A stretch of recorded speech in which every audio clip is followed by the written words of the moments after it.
Madaming mga Pinoy boxers ang naging legends at nakilala sa mundo ng boxing. At syempre, pinangungunahan ito ng ating pambansang kamao, Manny Pacquiao. Habang si Manny ay nakilala sa kanyang natatanging aggressive style sa loob ng ring, ilan naman sa mga Filipino boxing legends ang nakilala dahil sa kanilang technical skills o kakayahang basahin at paglaruan ang galaw ng kalaban. At ilan nga dyan ay sila Dodi Boy Peñalosa, na isang Pinoy boxing legend at nakilala dahil sa kanyang technical skills, yung tipong pag umaatake talagang kalkulado. Jerry Peñalosa, ang nakababatang kapatid ni Dodi, isa ding technical boxer na ang sarap talaga panoorin dahil tila ba ginagawang chess ang boxing match.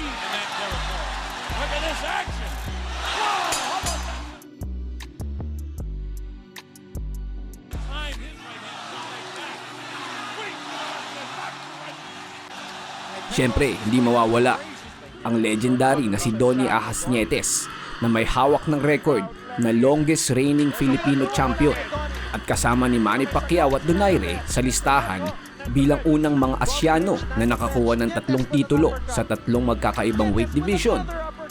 Dagdag pa dyan si Pancho Villa, ang unang Asyanong nanalo ng Super Bantamweight title noong 1923, at si Luisito Espinosa, ang muka ng Pinoy boxing bago si Manny Pacquiao.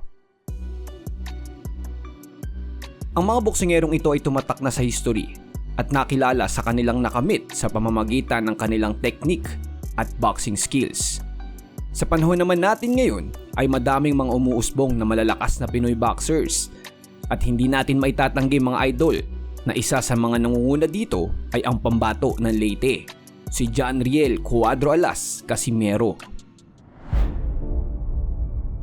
Sa video na ito ay tingnan natin ang natatanging galing ni Casimero sa ibabaw ng lona at kung bakit kabilang na ang pangalang Cuadro Alas sa one of the greatest Pinoy boxers sa ating kasaysayan. Kung gusto mo ng mga ganitong content, mag-subscribe ka na at pwede ka ding mag-comment ng gusto mong i-upload natin sa susunod, kagaya ni Roldan RCP 5239 na nag-request ng video na ito. Ngayon, silipin na natin ang natatanging kakayahan ng angas ng Pinas. At sa dulo ng video mga idol ay makikita natin ang dahilan kung bakit kabilang na siya sa one of the greatest Pinoy boxers of all time. Simulan na natin ang bakbakan. Welcome to Siam Sports.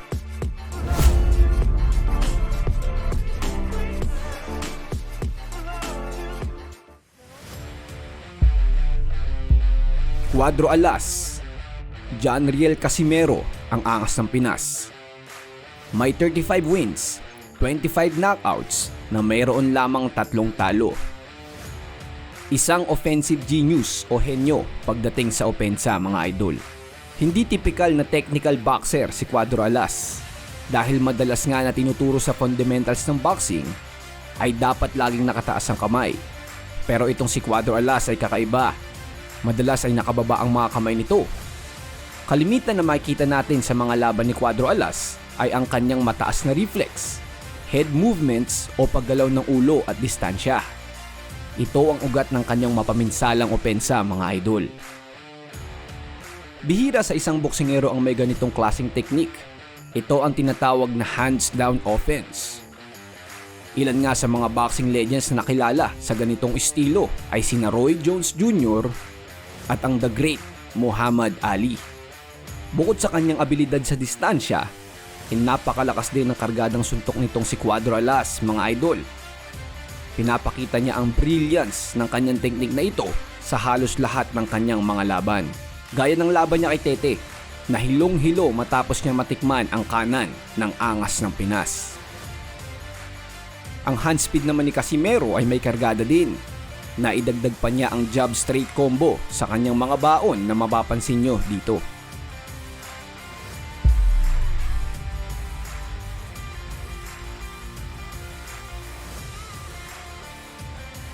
Ganyang kabangis ang opensa ni Cuadro Alas na may malahalimaw din na punching power. Bukod sa kanyang opensa, henyo din si Casimero pagdating sa depensa mga idol.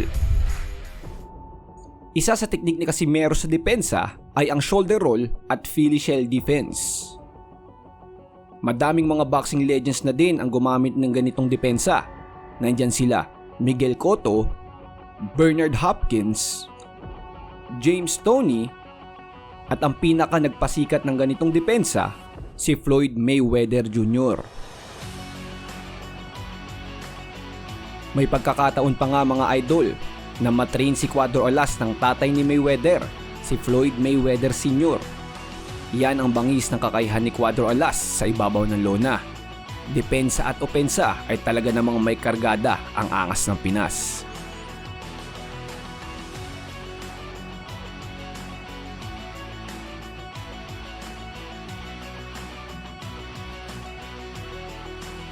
Sa kasalukuyan, sa edad na 34 years old, ay nakapag-uwi na si Casimero ng mga World Championship titles.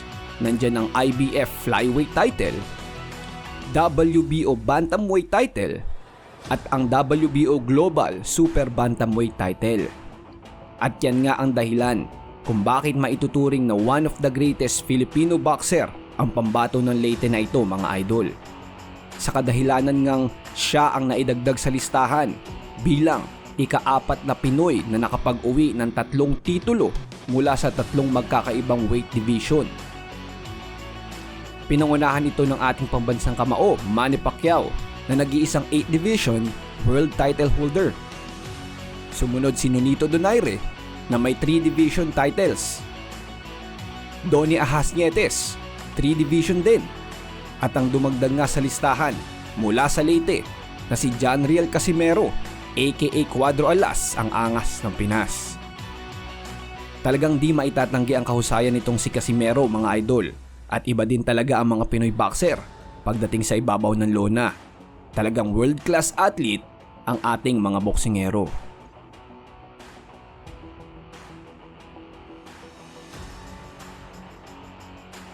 Bad rested. Now, at the end of this round, it's Peñalosa pouring shots through. Good combination.